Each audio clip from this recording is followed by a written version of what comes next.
The best of the KQ Morning Show on 92 KQRS. If you're in the bathroom and someone knocks on the door, what do you say? Occupied. That's your word? Occupied. Just blurt it out. It's just first thing that came to my mind. I always go, occupied. Okay.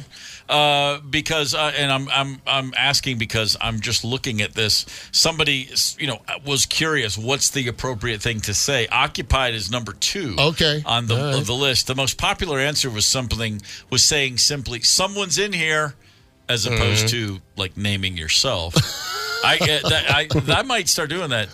Steve Gorman. Just say your name really loud. Where's my drink? Yeah. Yeah. How about nothing? Do people say it? Because you get that, it's locked, and then you give it that second, like someone's going to say occupied, and then they don't say anything. And then you think, well, are you? Oh, that's me. I'm not going to stoop down and look for shoes. I'm not doing that in the bathroom. If I'm 100% confident that the door is locked and they cannot get in, I will not say anything because I'm weird about talking in the bathroom, which is real hard being a woman because everybody wants to friggin' talk in the bathroom. Oh, yes. That's funny. That's... Man. Yeah. I'm just making animal noise. What are you talking? Well, so you mean not talking in the bathroom, just like by the sink area? You don't mean while everyone's in the stalls, really? Really? You don't know this about being in a woman's public bathroom is they want to chat like while people are in the stalls doing their stuff. I had no idea, Steve. You didn't know that? Do not like. Who had the lamb Rogan Josh? What are you talking about? Are those toeless sandals? Where did you get those? Yes, that's Love exactly them. like Wonderful. that. Yeah, it's awful. Yeah, I had no idea. But that's because your bathrooms are too nice. I got to spend more time in a public women's bathroom. Just stroll in. I think I mentioned the only time I've been in one lately was when I walked off a plane really late at night and kind of drunk and walked right into at the Nashville airport. This is 5 years ago. Sure. And I just walked right into the restroom and I was like, wow, why is it all stalls? And I was midway through taking a leak and I went, oh my God, I'm in the women's. There was no one else in there, thankfully. Yeah. And I just walked right out feeling like a complete idiot. Got some stairs when I walked Coming back out. into the concourse. Oh yeah. Yeah, it's all clean in there. Good to go. Well, what do you say when the door is? I go, yeah. Yep. Something like that. Yeah. Make a noise. Just a quick, yeah. Burp, burp, burp, burp. Check this out. Apparently, I don't know if this is true. In Japan, you're supposed to knock back. Someone knocks, and then you knock back. That makes sense. I could do that. You don't have to chat. I'm pretty sure you're sending a sexual signal in America when you do that. Knock back like, yeah, I hear you knocking. Yeah. Give me a minute. Uh-huh. Meet you under the stall. This is actually, someone said their line is, come back with a warrant. Got a name, cop? Yeah. That's pretty good, actually. Or just finishing up the paperwork. That's also a good one. Just give them a good grunt. A good. Almost done. I'll be out in a minute. I'm in here. Just standard stuff. If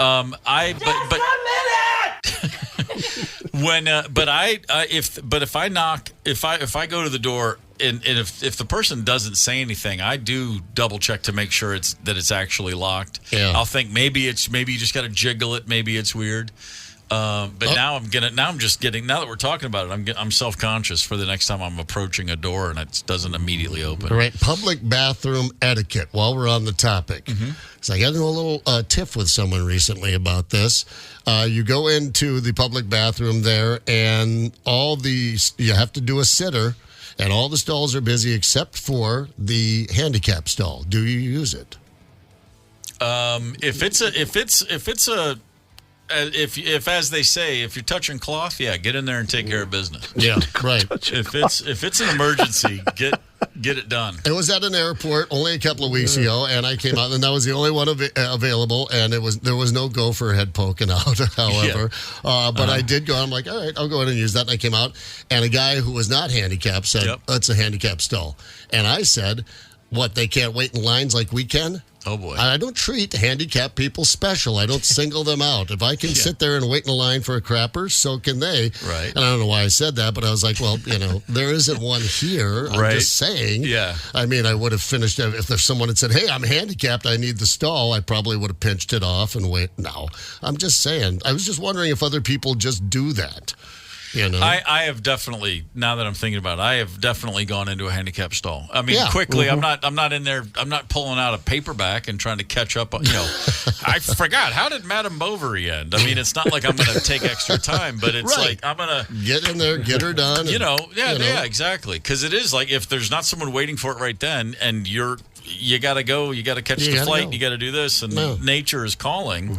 There's often times when I don't feel like I have an option. You got to take care of business. Yep. I don't like lingering in the bathroom any longer than I have to. The best of the KQ Morning Show on 92 KQRS. Not me. A friend of mine was coming back from a trip to Asia, coming through LAX. They went through customs behind James Bond himself, Sean Connery. Ooh.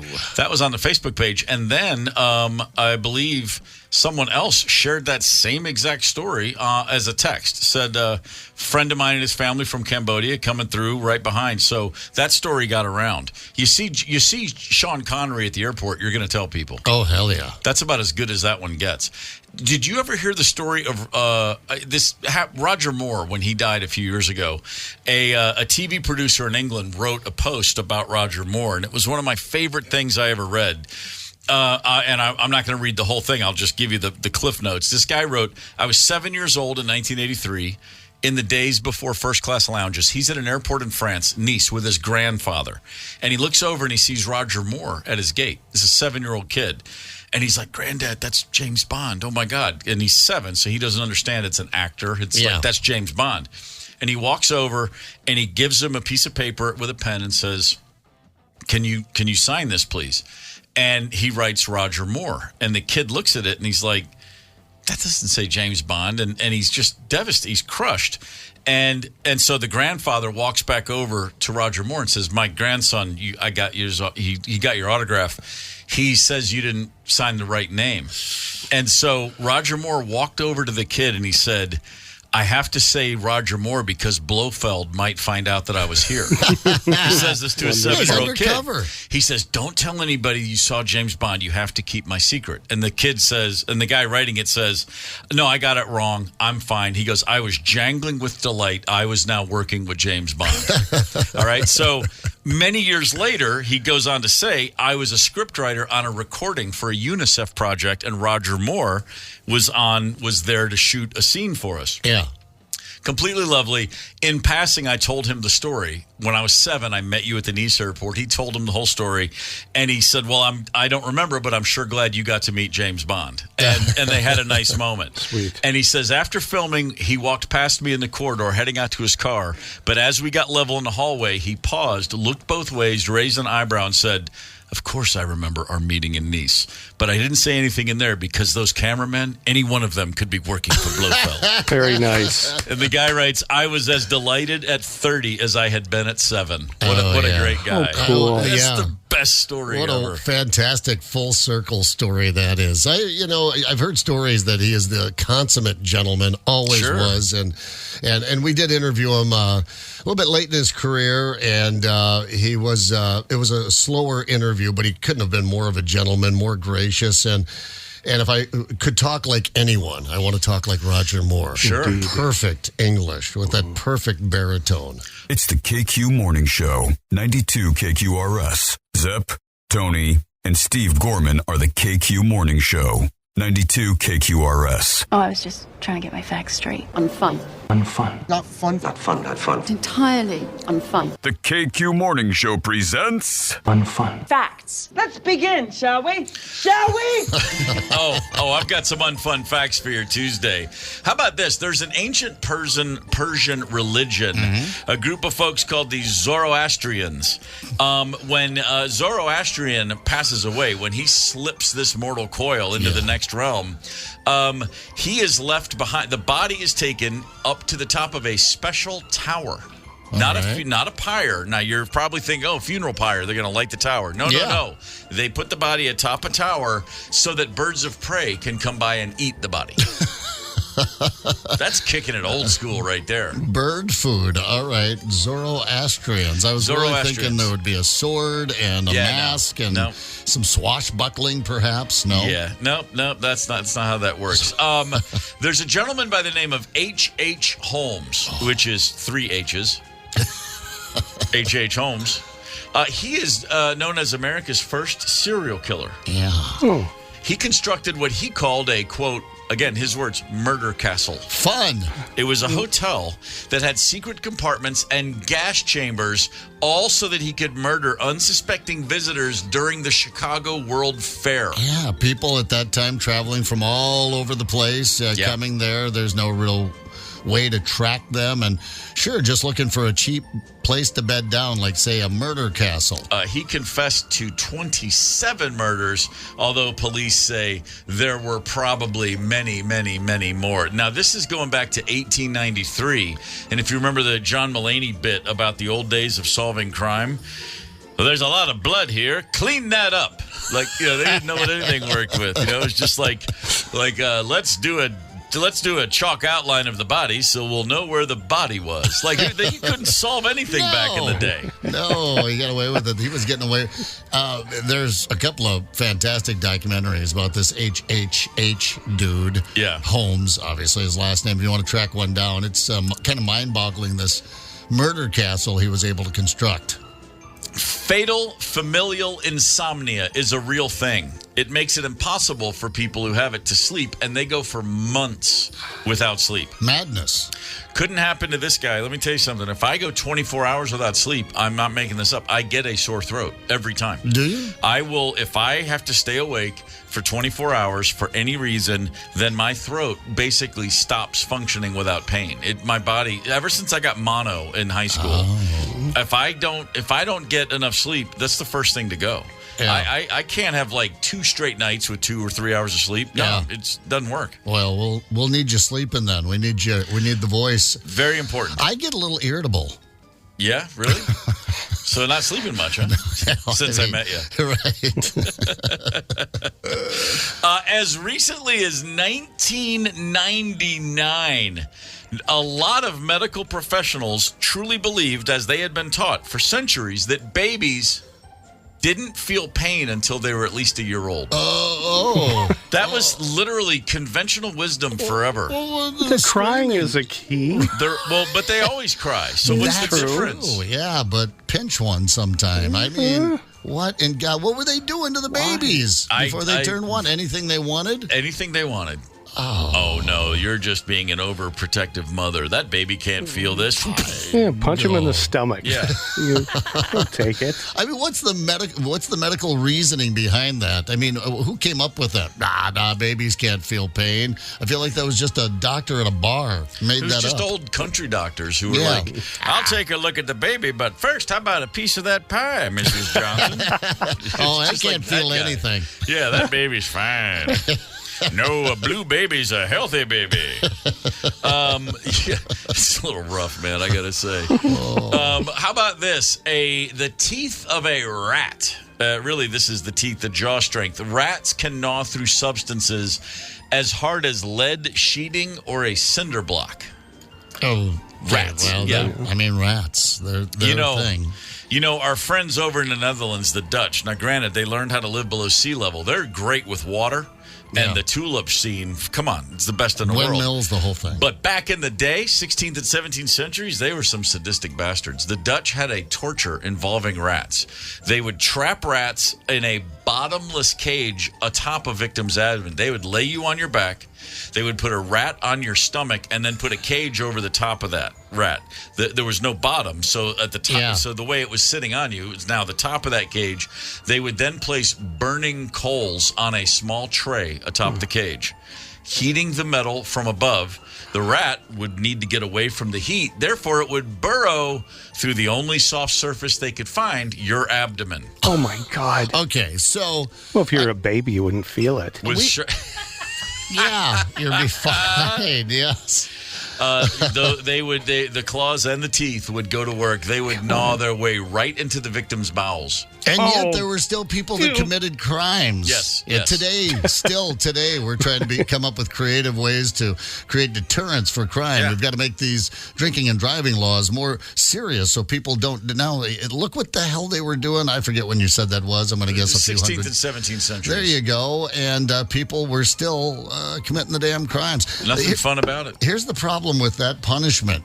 What if you get committed of accused of a crime? Yeah. And back then it was kind of like medicine, a conviction that was just whatever mood they were in that day. Pretty much. Let's see. Let's see if Brian floats. If he floats, he's innocent. If he He's sinks, a witch. Think about there's a reason people say that the guillotine was actually humane. Yeah. It's because it was better than the hot coal rat treatment. Yep. And plus, it's being administered by a guy who's speaking Dutch, and that's a tough language to make sense of. I mean, at the end of the day, that's a real tough one. How about this? In a 10-second kiss between two consenting adults, as many as 80 million bacteria are transferred. And if you're looking for a good time, you can get up to 800 million bacteria going. Imagine when you get the downstairs involved. That's kind of the implication here is like if it's bad enough just kissing. Yeah. Whew, baby. Let's swap some bacteria. Teratoma, that's the type of a tumor that is made up of several different types of tissue. It involves hair, muscle, teeth, and bone, and it can actually happen anywhere in your body, including the brain. I'm sorry, you've got a brain tumor that's made up of muscle, teeth, and bone. I just don't even like to know these things. There's something you can Google later today for a good time. Just leave it on your screen. That way people won't walk up to your cube and bother you. Here's an unfun fact. If you've got hamsters, make sure you feed them, because they are cannibalistic.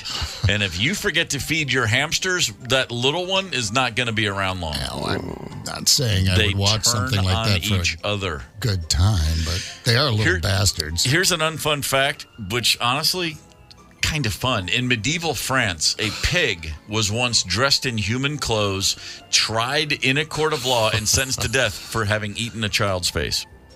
That eating the child's face isn't fun, but I want to see a pig in a French court dressed up. Right. Well, we're going to have to have proper attire if you're going to appear in the French court. Did they put a wig on it and the whole thing? Why just shoot the damn pig? You could just do that. I guess. Why was there a trial? Who's defending the pig? Monsieur Park, do you have anything to offer the defense? I'm a pig, dude. All right? I'm a pig. You left the kid laying there with a very tasty face. Look at the painting of that child's face. He was gorgeous. What was I supposed to do?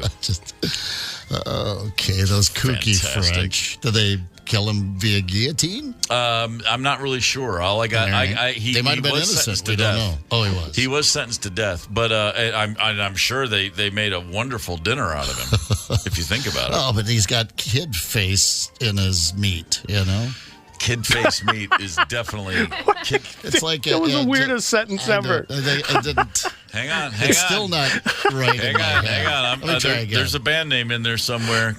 There's your new band name, Kids Face Meat. Kid face meat. Kid Face Meat. The Kid Face Meat Patrol. The Kid Face Meat Pig. Oh, all right. We'll work on it. There are reports in Russia for many, many, many years. People discuss the fact that there is a haunted radio station. Hey. UVB 76 broadcasts white static noises, and it occasionally picks up Russian transmissions. Nobody knows where this low-frequency radio station broadcasts from, but it's been up and operational since 1982. There is a radio station nobody can find. Cool. God, I want to find it. I want to work there so bad. Yeah, really. That would just white noise, though. No one's actually manning the radio station. Mm-hmm. Someone just left a stupid receiver on, and they can't frickin' find it. Want to be in a white noise morning zoo. It sounds like my wheezy laugh. Going back to the 16th and 17th centuries, not only were the Dutch torturing people by having rats eat through them, many Europeans were under the belief that there were certain medicines that could cure any number of maladies that had to be made from human corpses. So, they were like, wait, your uncle's dead? Well, hang on a second. because I got a bad liver, and I think if I just get some of that good old corpse flesh. Yeah, so anyway, there is your list of unfun facts for the day. I think we've done enough for the day. I think so. I thought the fecal transplant was gross. Enjoy your Tuesday, everybody. That's pretty unfun. I just got a text, hot coal rat treatment. Now, there's a band name for you. Yes. Wow. The best of the KQ Morning Show on 92 KQRS. A Spirit Airlines gate agent is now being, let's just call it, celebrated. She had a bit of a meltdown. So a flight had been delayed for 8 hours, and they're trying to get these people where they all want to go. And you can imagine the scene at the gate as the tension's building and mounting, and now you're talking about people for hours and hours. Yeah, but it is Spirit Airlines, so 8 hours late is about on time. It's exactly right. You do get what you pay for. And so this group of folks really starting to they're all at their wits' end. And a gate agent picks up the PA, and she decides, I'm just going to try to get everyone's attention and see if I can't straighten this all out for everybody. She did not do that. Sorry. I didn't all the wrong buttons. Here she is, Natasha, right now! You all want to get on this flight or not? Yes, we do. All right. So everyone's going to shut up, and we're going to say this once, and we're only going to say it again because we're frustrated as hell. Please be quiet so I can think of what's going on. I don't even know what aircraft's here because everybody's screaming numbers. I don't know what I have. I'm going to be honest. I don't know what aircraft's sitting out there. I don't know what's going on. You guys won't give me a minute. Please give me a minute. What a soothing voice. That is not Amy Poehler in character. That is an actual person. That sounds like an Amy Poehler character. In case you didn't catch all of that, because she starts off by screaming, "Can I have everybody's attention right now?" And you hear a customer. And you hear a customer go, "Go ahead, girl." Like they're just at first having fun. Now, do you want to get on this flight or not? Okay. Everyone's going to shut up, and we're going to say this once, and we're only going to say it again because we're all frustrated as hell. Please be quiet so I can think of what's going on. I mean, she's lost the plot. Yeah, the way you say it makes it no fun at all. I think every airline should have one. I don't know what this lady's name is, but she looks exactly like she sounds. I went and watched the video, and I went, oh, my God, that's perfect Hollywood casting right there. But I'd like more of her in society. Yes, we do. All right. So everyone's going to shut up, and we're going to say this once, and we're only going to say it again because we're frustrated as hell. Please be quiet so I can think of what's going on. I don't even know what aircraft's here because everybody's screaming numbers. I don't know what I have. I'm going to be honest. I don't know what aircraft's sitting out there. I don't know what's going on. You guys won't give me a minute. Please give me a minute. Every elementary school teacher I had. Right there.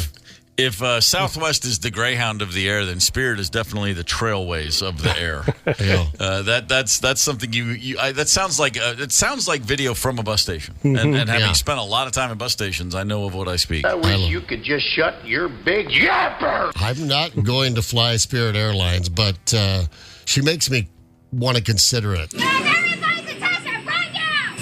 Well, the one thing you can do is just always get to the airport early and just cruise by the Spirit gates just to see if anything's cooking. Yeah, maybe I'll just start hanging out there a little bit. Yeah, you're right. Instead of going to the bar, I'll just bring my buzz to the airport and then just hang out at the Spirit Airlines. The way it's going, I think it's only a matter of time until I see one of these events at an airport. I'm trying to think. I've never seen a fight at the gate. There was a fight last month in Baltimore. A guy at a Spirit flight in Baltimore at the airport, a dude punched a gate agent, and then 4 employees jumped this guy and beat him into just knocked the living daylights out of him. He literally threw a punch at a gate agent, and 4 Spirit Airlines guys just gave this dude a beating. I've never seen anything like this in an airport. I've seen a lot of drunk people making fools of themselves, but not like this. You just see, almost like I've seen overly friendly customers. Yeah. I've never seen anything like it. It's just a matter of time. One of these days, it'll be my day. I know with all the flying you've done, you'd think it is only, and we report on it so often, almost daily here, something's coming in where things are going sideways at an airport or on one of these flights. It's only a matter of time. I guess the wildest thing I probably ever saw, and it wasn't that wild. We're all sitting around at our gate waiting to get on our flight, and there's a lady taking up 3 seats over there. She's passed out, which, yeah, hey, no problem. Whatever. You want to sprawl out, and if you've got the room, why not? But she's a young lady, and she's passed out, and she suddenly sits up, and she has the oddest look on her face, and she's sweating, and I'm staring right at her, and then she just projectile vomited. Yeah, not she good. Barfed everywhere, and it smelled like vodka. Yeah, sure it did. I was like, oh, okay. That's a tough one. Yeah. That's She didn't make the flight. I would hope not.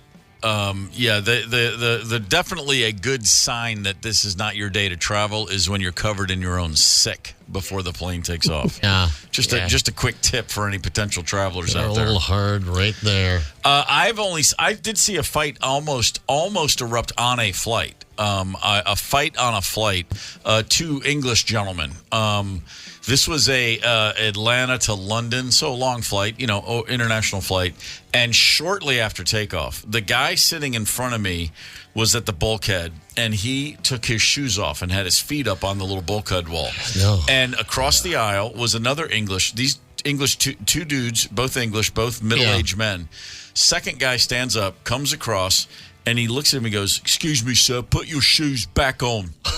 And the first guy goes, "I won't put my shoes back on." Yeah. And Here the guy we go. says, "Your feet stink. You're offending my family. Now put your shoes on." And I mean, he's in his face pointing. And Are they wearing 2 different soccer club jerseys? They were not, sadly. That would have made it perfect. And the guy with the socked feet looks at him and goes, "I just washed these socks. They don't stink." And the guy said, "I'm going to tell you one more time." And I'm thinking, oh, my God, this is about to be a hook. A scrum. And the dude sitting there literally said, he goes, "Smell my feet." He boy. goes, "This isn't what you'll smell." And dude bends over and puts did? his face right on the guy's foot. No. And takes a deep inhale and goes, "You're right. I apologize, mate. It's something else." What And about that? they shake hands, and the guy goes back and sits down. Your Didn't see feet it are coming. lovely.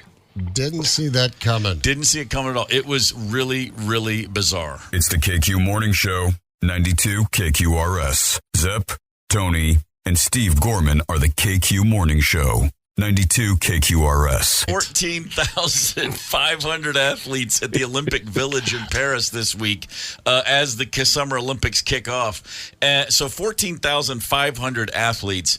And the Director of Health Services said they have made available about 250,000 condoms for the 14,500 athletes. Rubber, a raincoat, a party hat, love sock, squirt skirt. Yeah. See, 200,000 male condoms, 20,000 female condoms, 10,000 oral dams will be available. It averages about 20 per person. Yeah, those horny buggers are just getting after it. These condoms are Olympic branded. They come in bright and colorful packaging. They feature the official mascots of both the Olympics and the Paralympics, and they also have little messages on each packet, kind of like a fortune cookie. Oh, that's sweet. Kind of like the Taco Bell hot sauce packets. Yeah, you rip it open, and then you see it, and it says, "On the field of love, play fair, ask for consent." Okay, that's a nice message, I guess. Yeah. How about this? Don't share more than victory. Protect yourself against STDs. I mean, it's okay. I mean, if you make it too clever, you make the packaging too nice, people are just going to want to keep them as souvenirs. Well, they're not going to want to use them. They're going to be raw dogging at the Olympics. Some of those, there's a good chance of that. No need to be a gold medalist to wear it. That's another one. Isn't that going to be? Maybe that's a competition there. I don't know. Think about that. We got to relieve the pressure on some of these athletes. Let's remind them you don't have to win gold to go for the gold, if you will. I mean, it makes sense. You put them all in Olympic Village, all from around the world, and they're in peak shape. They've been training their asses off. Yeah, these are teen and mostly people in their late teens and 20s. Yeah, that's the average. I'm sure the average Olympian is 25 at the oldest, right? Yeah, exactly. And they're, like you said, peak time of their athletic performance. They are at their best, and they've spent the last if not 4 years, 3 years, just preparing for a few minutes of their life. Like they have put everything into this, right? And along the way, probably not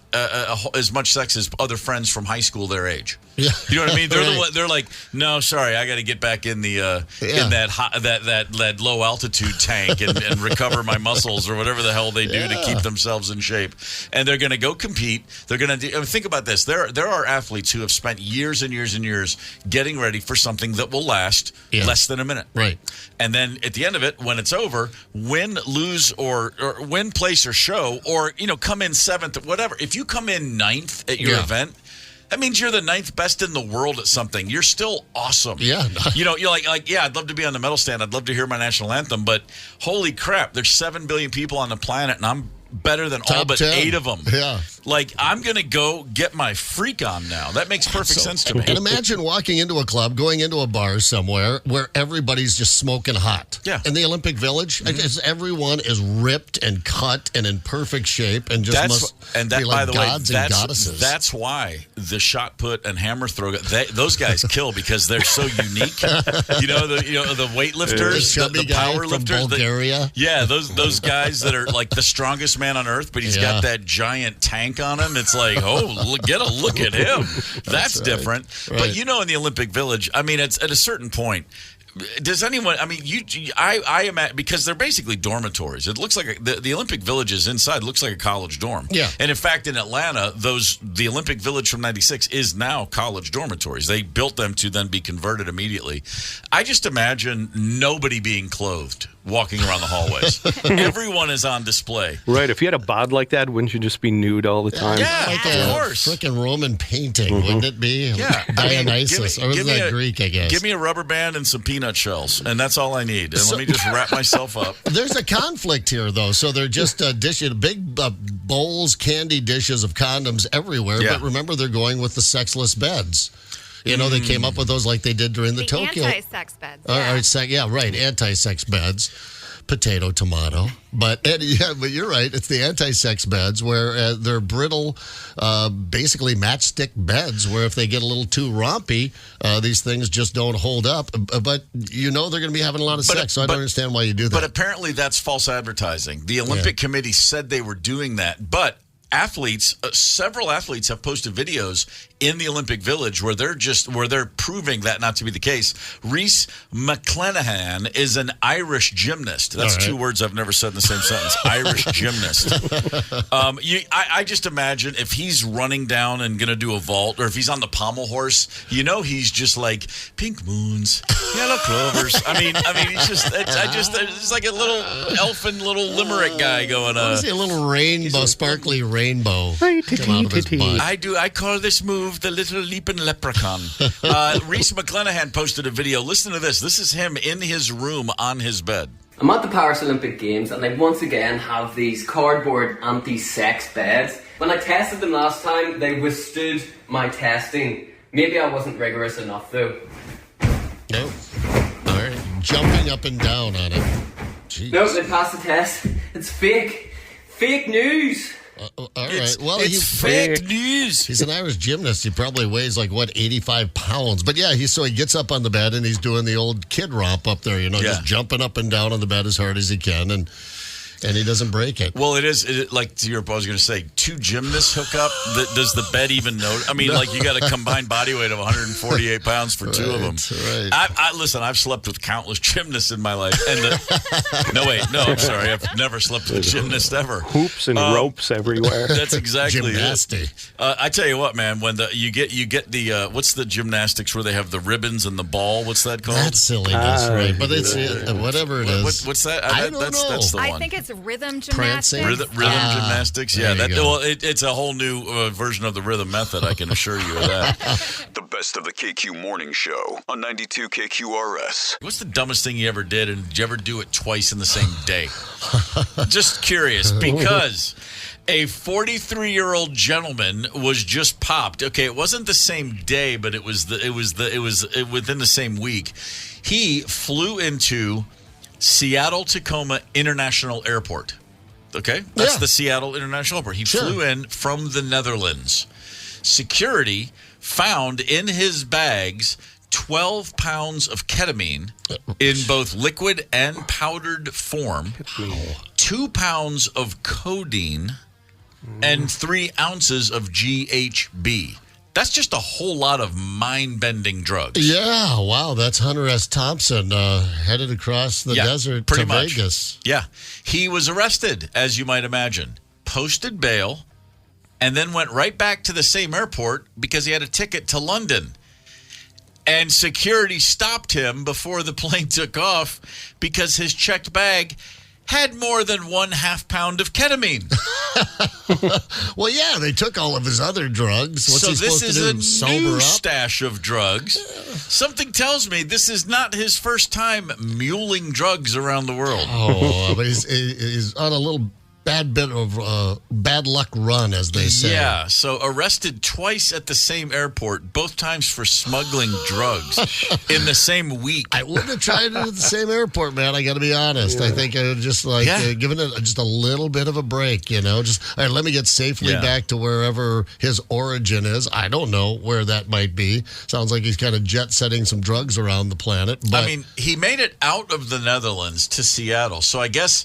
Maybe the Dutch authorities found the stuff, but they said, we'll just let him go and then we'll alert Seattle when he lands. Maybe. How do you get away with that? I feel like if you get busted with that many drugs at the airport, you're not going to your hotel and getting more drugs and jumping back into the airport a week later. I feel like you're going to be in jail for a while. He posted bail. They put him on. They gave him a number, and he was able to hit it. Whoever's paying him to move these drugs around, this could be the old. We're gonna tip the authorities off to this guy because the real shipment's much bigger and it's somewhere else. Yeah, this guy needs to check out. He needs to look in the mirror and ask himself the tough questions. Who are my real friends? Now, I may be an idiot, but there is one thing I am not, sir, and that, sir, is an idiot. Yeah, that's exactly it. He's facing charges. The new charges are possession with the intent to distribute ketamine. Yeah, to your point, just rent a car, go to Portland, Oregon, try it there. Yeah, he's got to come back to Seattle now because he has a court date. What do you think? He's bringing some drugs back with him next time he comes in? They'll never suspect it. Exactly. Nobody would go down that road 3 times in a row. Oh, man. Well, good luck to you. Sounds like he probably used some drugs right about now. I just never had a real knack for much, but I realized smuggling drugs I'm good at, right? Well, I'm not really good at it. I'd like to be better. I'm still going to work at it, I feel like I look guilty at the airport when I don't have drugs. Yeah. I just can't imagine trying to get like pounds. I had drugs. I had one airport experience at an international airport. This would be in Italy, in Milan, and I flew in. And I have a doctor's bag. It's like my travel bag. It's my purse essentially, but it's like an old-fashioned doctor's bag. It holds, and it's great. It has my books and glasses and stuff, and whatever I got to travel. Syringes. Syringes. But at one point back in the day, as a much younger traveler, I did have there was Visine. Like a Visine, a little bottle of Visine. But it was not eye drops. It was liquid LSD. I had never taken any of it. It was given to me by a guy who worked for the Grateful Dead. So, that meant it was probably great acid. Right. But he said, you just want a drop of this. And I had that in my bag for months, and I'd never used it. And I was like, and I was kind of afraid of it. I was like, that guy, that's probably really strong stuff. And more than anything, I left it in my doctor's bag just because it was kind of funny to have it and know what it was. It is. And there were a couple times when I would look in there and go, oh, Visine. Oh, that's not Visine. And it was always like, wait, don't put that in my eye, no matter what. And so one of the guys in the band and I were doing just a press tour, just bouncing around Europe, just doing interviews, no gigs, just 2 of us. Different airport every day, and we got to Italy, and I was just standing there waiting for my suitcase, but I looked, and over where people were going through customs with their luggage, they're pulling everybody. They had clearly gotten tipped off something's on this flight because every single piece of luggage they were opening, and I didn't have anything else. I'm like, well, this is fine, and I'm like, well, I mean, this thing's been in here 6 months. Nobody's even looked at it. It says it's Visine. And I have no plans to even use it, but I'm like, I don't want to throw it away though. Yeah. But then I'm looking, and I was just starting to kind of panic, and I'm like, hang on, I don't need to go to jail anywhere, and definitely not in Italy for something I'm not even using. Right. And so I just walked over to the trash can, and I opened my bag, and I pulled it out. And then I'm like, what if they see me throwing this out? I mean, I'm literally starting to get paranoid. And so I'm like in my late 20s. I'm not like a teenager. And I literally go, oh, this says it's expired. Like, I just felt like I needed to say that. That's like, hilarious. They probably got microphones. I go, oh, man, this is expired. I'll just get some new eye drops at the pharmacy. And I just drop it in there. And, of course, I walk through, and they open my suitcase. They would have never. No. I'm like, but I just remember that feeling of. So I can't imagine what it feels like when you literally have pounds of drugs and you're like, please don't open my suitcase. Oh, and then the guy just looks at you and goes, come here. You just got to fall apart. I don't know how anybody can handle it. I wonder if later that day they were sitting around customs going, we got the tip. The guy had the Visine full of acid. We never. We went through everyone's bag. Yeah. And ended up confiscating 15 bottles of Visine, but we never got that acid. He slipped through. Man, you just know there's some garbage man in Milan too who later that day was like, he's like, oh, these allergies, my eyes are going crazy. Oh my God, is that Visine in that trash? But it's not even been opened. Oh, that's perfect. Funny. No, he didn't use it because it was expired. Oh, that's right. It was expired. No, we went over the tapes. That is expired. That's right. No, we listened. We had the baggage area bugged. Would you just tempted though to get a Sharpie and write on the bottle, "Do not put an eye." Yeah. I wouldn't have trusted myself. Yeah, that could have gone horribly wrong. It's the KQ Morning Show, 92 KQRS. Zep, Tony, and Steve Gorman are the KQ Morning Show, 92 KQRS. The pride of Stillwater, Minnesota, and he finds himself in the studio with us right now. Chris, good morning, sir. Once again, thank you. Man, you're more than welcome. We're going to be in Stillwater tomorrow night, rocking an 80s cruise. Dude. A little before your time. Yeah. I mean, you were around in the 80s, but were you rocking in the 80s? No, I wasn't rocking in the 80s yet. I was into whatever my folks were into, Roy Orbison, well, there's nothing wrong with that. Yeah. My parents took me to see him when I was 8, And was that your first concert? So in my memory, yeah. It's pretty good one. I kind of consider like that, or the first one I went to by myself was Lollapalooza '92. Okay, now that's your first concert. Yeah. The one you go to with your friends. That's the one. Yeah. Lost my shoes immediately.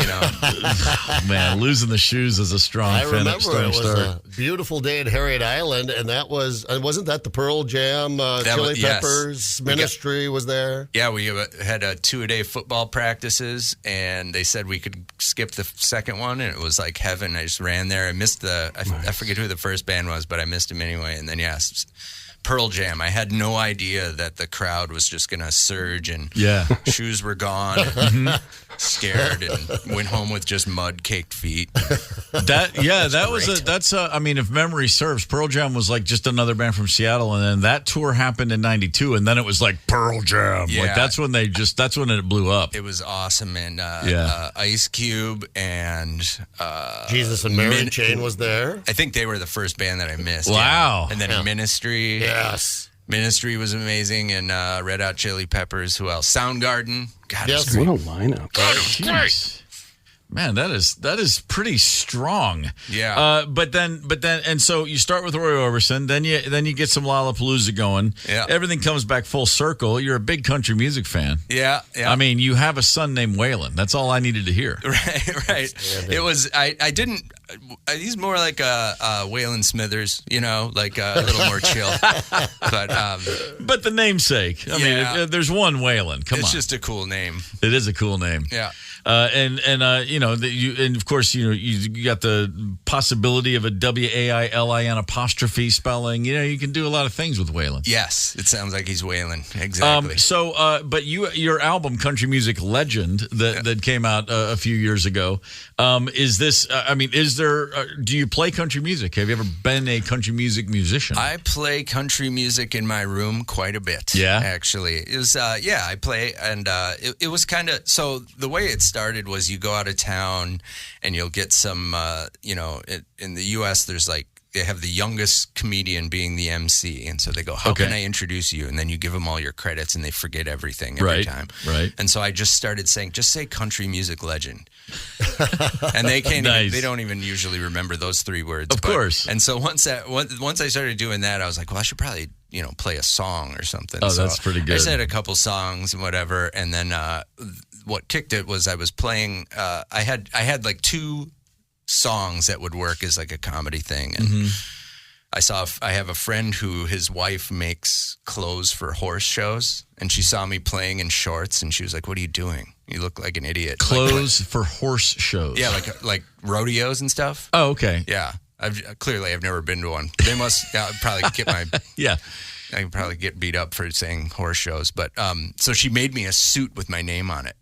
Strong. So now I'm a country music legend. Yeah, you are. That's how that happens. Oh man, if you fit the suit, you're halfway home. It's like Yellowstone with the brand. It's like the suit is something you live up to. Oh, I like it. Yeah. Is it anything like a nudie suit? Is it? Yes. It's a flamboyant sort of. It Yeah. is a nudie it's suit. an eye catcher. Sequins and got my name on it. Oh hell yeah. Yeah. Man, I guess it would have been too much to ask you to put it on this early in the morning. Man, I'm just pretty sure most people are sick of that suit by now, but I have just worn it out before and with a straight face. Well, it's an interesting choice. You are decked head to toe in Vikings gear, so it looks like you're ready to go out to camp. So, are you growing up in Stillwater? Are you a Vikings fan?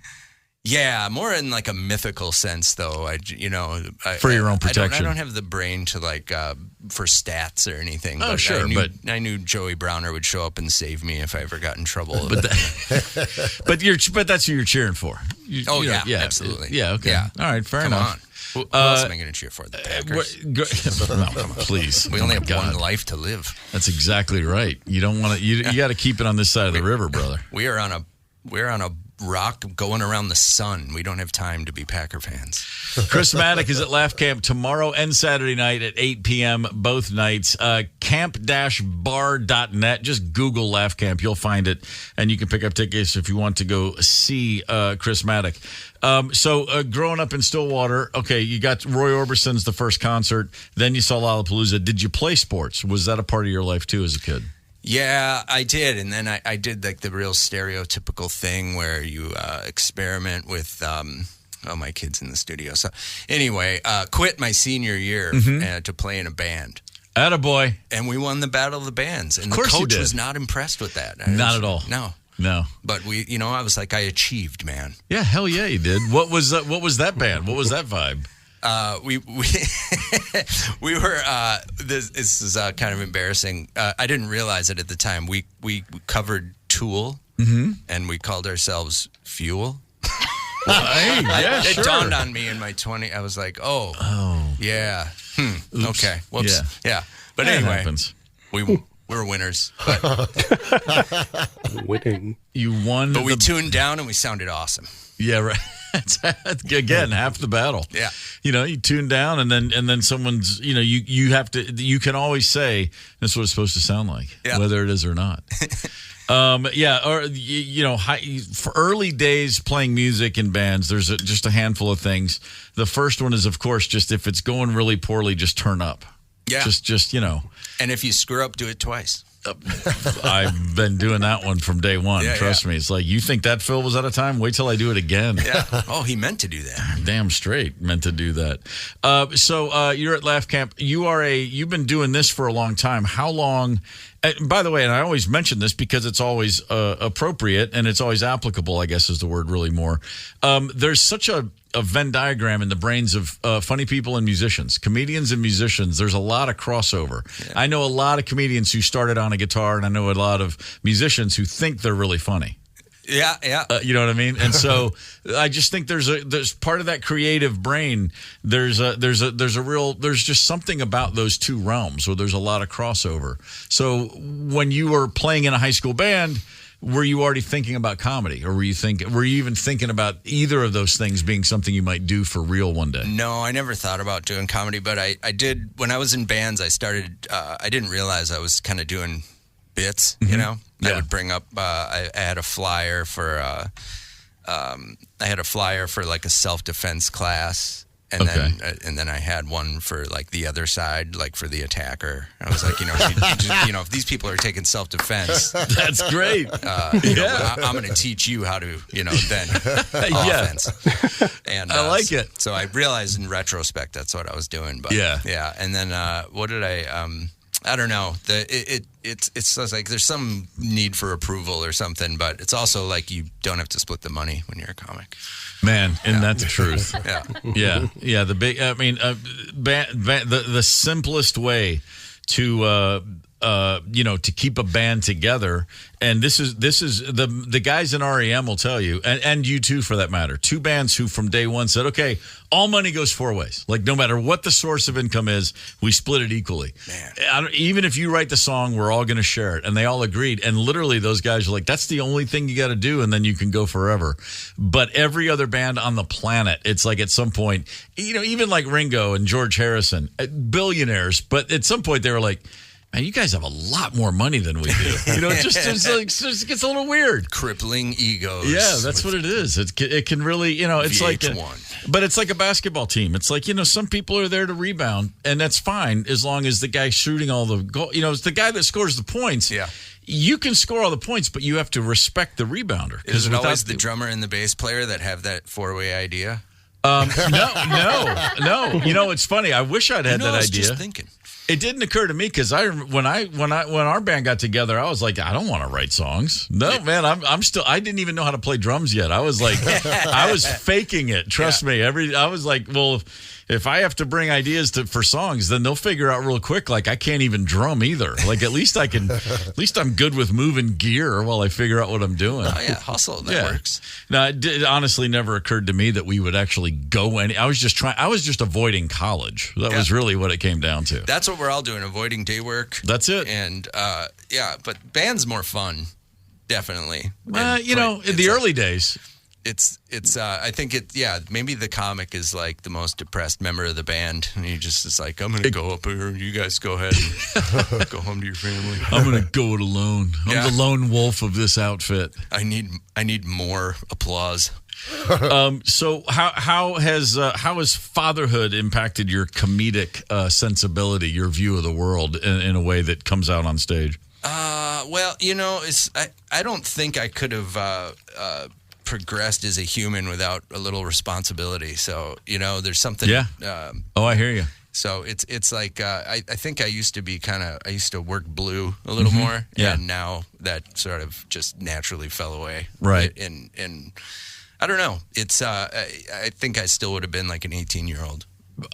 No, I know very well. Who knows? Maybe not. But. A lot of musicians sitting around talking. I've had that conversation a million times, and I'm sure you have with comics. There's a lot to be said for the joys of life before you have kids. But there's nothing quite like sitting around after you've been a dad for a while, and you're sitting around with a colleague, and they don't have kids, and they're telling you how busy they are, and you're like, dude, do you know how much I get done in a day before you even wake up? Like, don't tell me you don't have time to get things done. I'm the same way. The minute our son was born, I was like, oh wow, I felt two things. I felt relief that I could drop all the pretense nonsense. I was like, okay, this is actually way more important. Yeah. But then also, I got incredibly productive.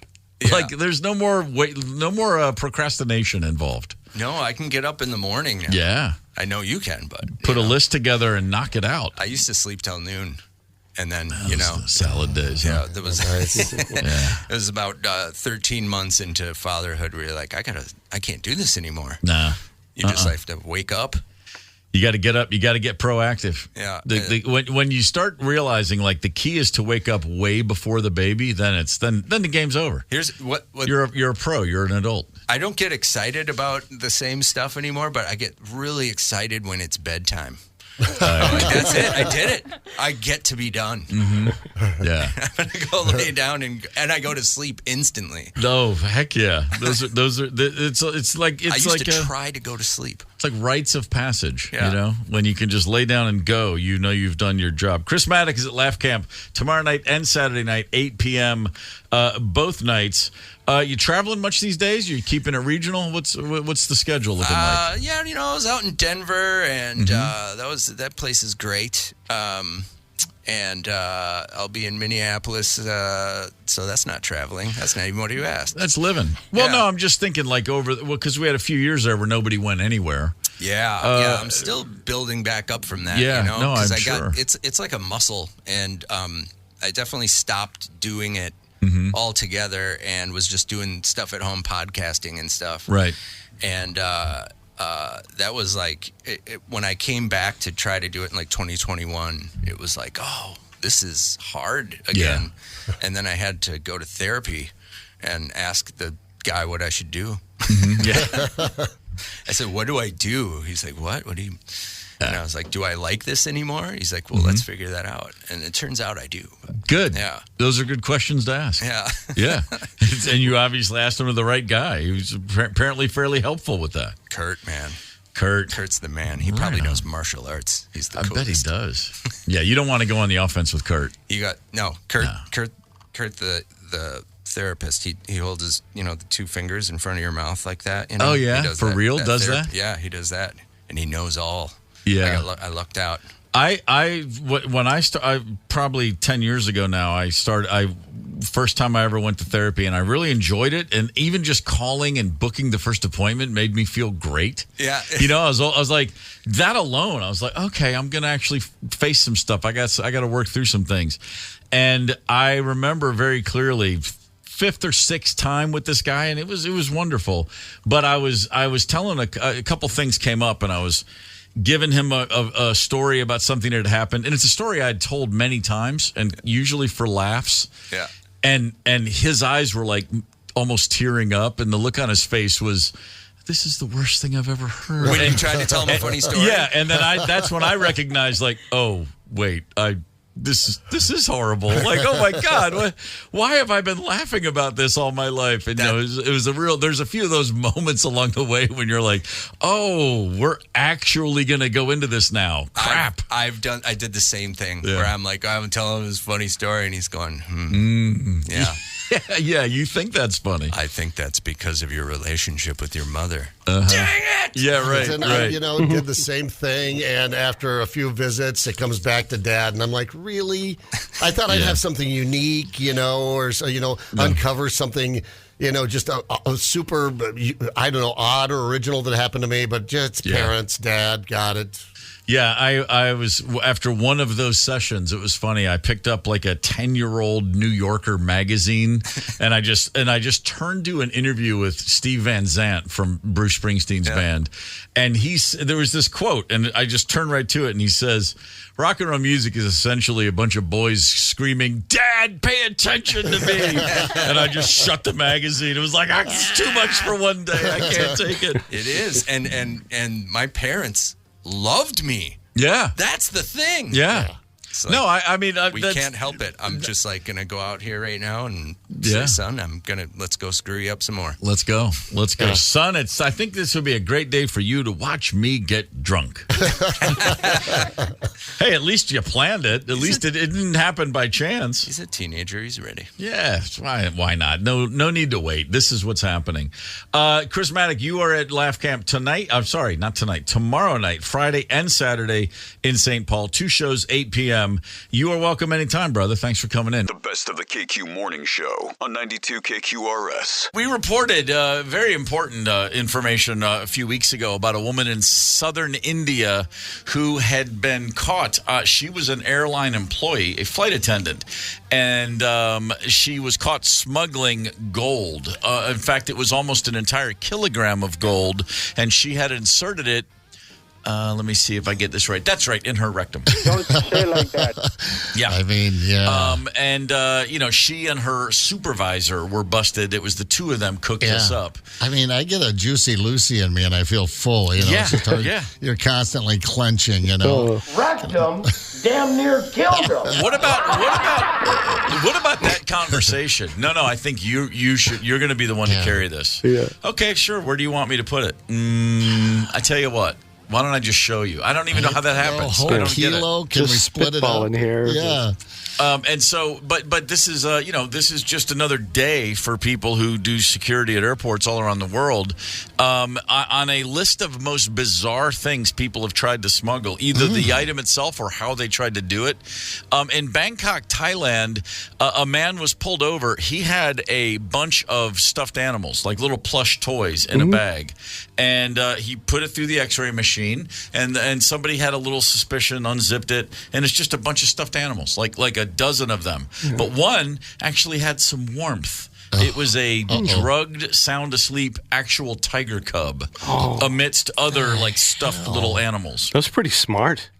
Kind of smart. Yeah. Except, but what's the point of smart? Why are you trying to carry a tiger anywhere? It's like a time release, slow plan suicide because that animal's going to kill you eventually. Hey, Mike Tyson needs a pet. I guess so. Did That must be what that for a is. while? Was it a lion? I can't forget. He had a tiger. Now he's into pigeons, he had a tiger in The Hangover. I don't know if he had a tiger in real life. That made Wait for a some minute. good stuff. How about Tony was not a Montana? documentary? It was not a documentary. It was based on real events, however.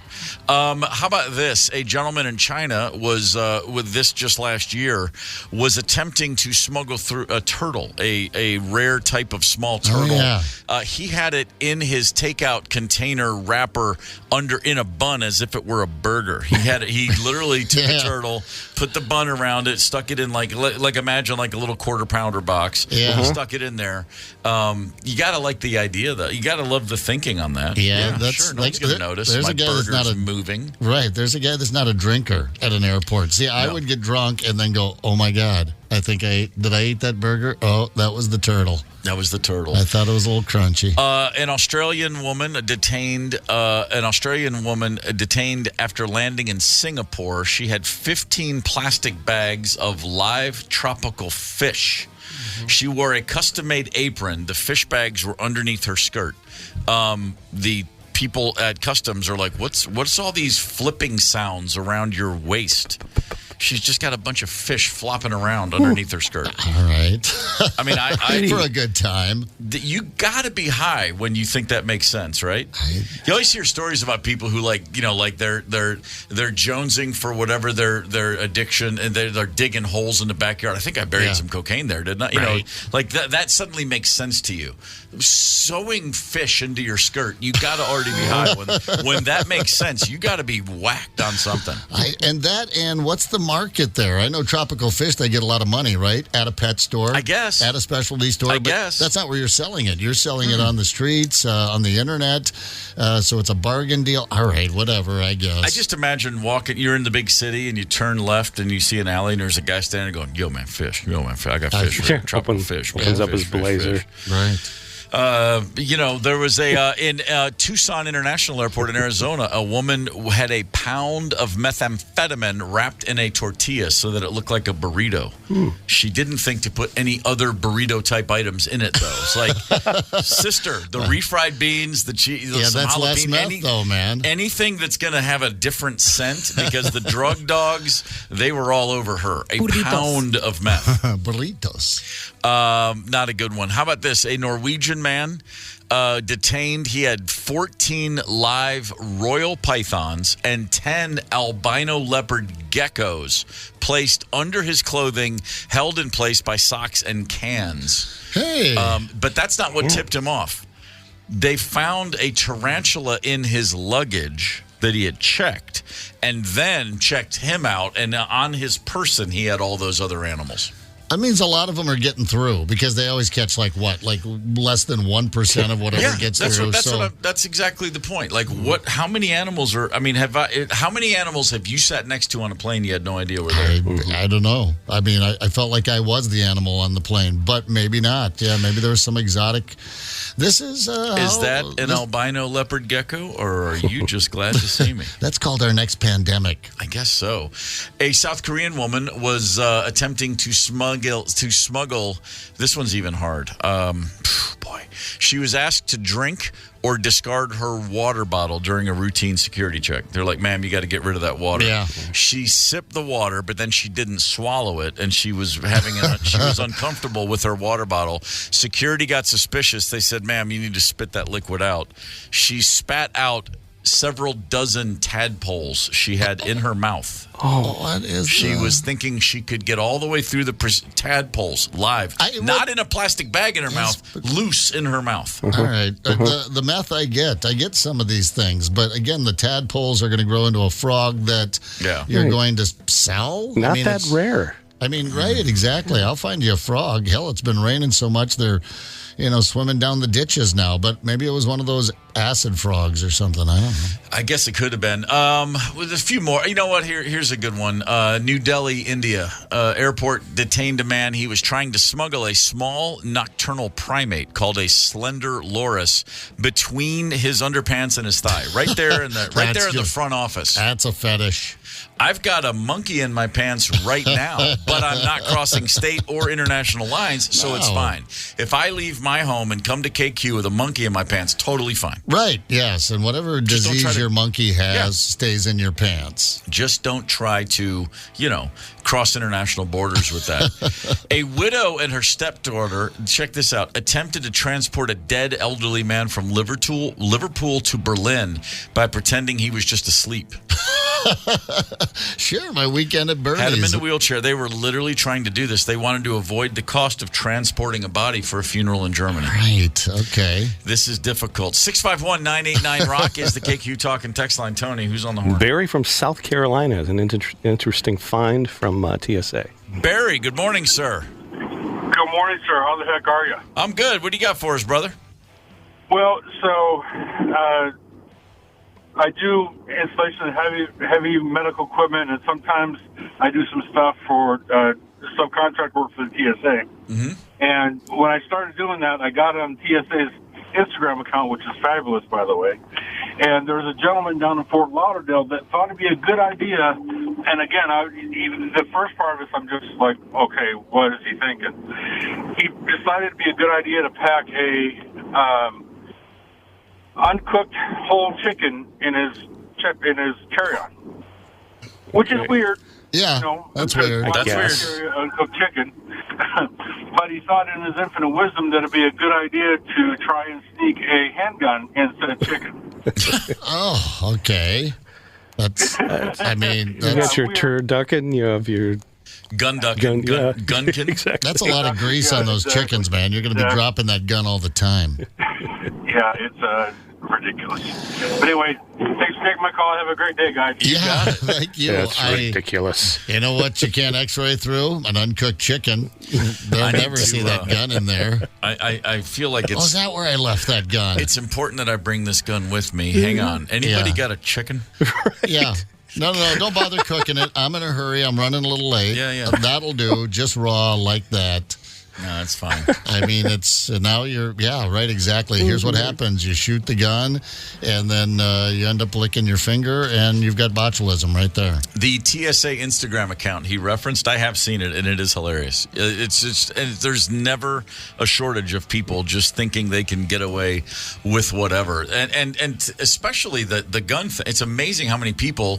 Quite honestly, I forgot I had a gun in my purse. Hundreds. I forgot I had a gun. It's every day. Mama Dottie headed the airport with a handgun. Dad sent her to good old Minneapolis, hang out with her son for a couple of days, and then she was flying back east to see her sisters. We're leaving for the airport. Right there in the doorway, Mom said, oh. Before we head to the airport, she's already been at my place for 2 days, and she pulls out the 9mm from her purse. I better not take this to the airport. Best not. Yeah, no, Mom, why do you have the 9mm? Well, Dad said coming to the big city, I should have a 9mm. I'm like, okay, thanks. And then she flies back. She's getting ready to drive back to South Dakota, and says, "Oh yeah, I should take your dad's handgun back." I said, "No, tell Dad. He knows where to find it. Okay, I'll hang on to this one for him. Quit sending my mom to the city with a freaking gun, Dad." I have a friend who shall remain unnamed, a touring musician who, in the midst of a breakup with his long-term live-in, unmarried but partner of many years, they separated. He was on his way to take a trip to the airport, and he had left the home. They lived together for a while, like as they were figuring out who was going to get what. Yeah. And he sent her a note and said, "Hey, I want to come by. Can I grab a few things before I leave town?" She said, "Sure, tell me what you want. I'll just leave it out for you, and then I'm going to split." So, because they didn't want to see each other. And he said he gave her the list, and then it included his jacket, like that one jacket I always love. And she said, "Sure." And he went into the house, and it was all the stuff's right there in a pile. He put the jacket on. He put the shirts in the bag. He went off to the airport. She put a hollow point bullet in the jacket pocket. Didn't mention it to him. Whoopsie. Yeah, he was naked in a room full of TSA agents like 31 minutes later. Yeah, see, and that's a fun prank. That's my issue. Listen, Dad, if you want to send Mom armed, whatever, she can handle herself. She knows how to use a 9mm, but she's flying in a plane, and she's terribly forgetful. Yep. And that's what made me irate, is that if she had gotten out there, it would have taken me a year to get her out of frickin', whatever, holding or something like that. So she would have been on a no-fly list. But, yeah, no, that's called some bitter revenge right there. Get the KQ Morning Show podcast wherever you listen. 92 KQRS.